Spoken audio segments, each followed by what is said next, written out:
Bonjour à tous. Voilà la suite du cours sur les angles pour les élèves de 5e.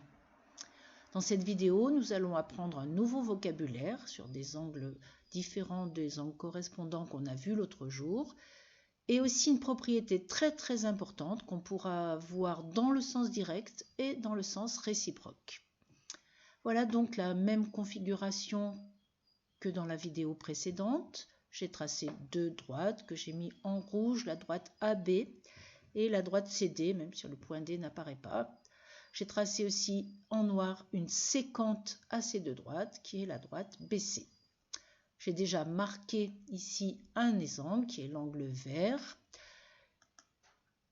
Comme pour la première fois, pour l'instant, je ne vais pas faire afficher sa mesure pour le début pour ne pas surcharger la figure. Voilà donc mes deux angles verts, un qui est ici et un qui est ici. Ces deux angles, vous les voyez, sont à l'intérieur des deux droites rouges. Ils sont compris entre les deux droites rouges, à l'intérieur. Ils sont aussi situés de part et d'autre de la droite noire. Il y en a un qui est à gauche, il y en a un qui est à droite. C'est pour cela que ces deux angles sont appelés des angles alternes internes. Il existe une autre paire d'angles alternes internes sur cette figure. Ce sont les angles que maintenant je vais faire apparaître en rouge.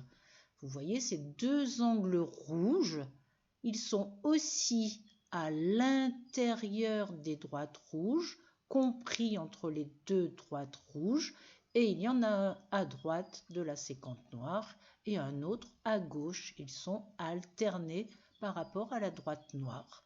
Donc les deux angles rouges sont aussi des angles alternes internes. On a dans cette figure deux paires d'angles alternes internes. Je vous laisserai bien écrire, comme dans la dernière vidéo, sur le côté de votre figure, les angles verts sont alternes internes et je vous laisserai écrire tout seul, les angles rouges sont alternes internes. Deuxième partie de cette vidéo, on va voir une propriété très importante. Vous voyez que pour l'instant, je travaille sur les angles alternes rouges pour ne pas surcharger la figure. Ces deux angles alternes internes n'ont pas du tout la même mesure.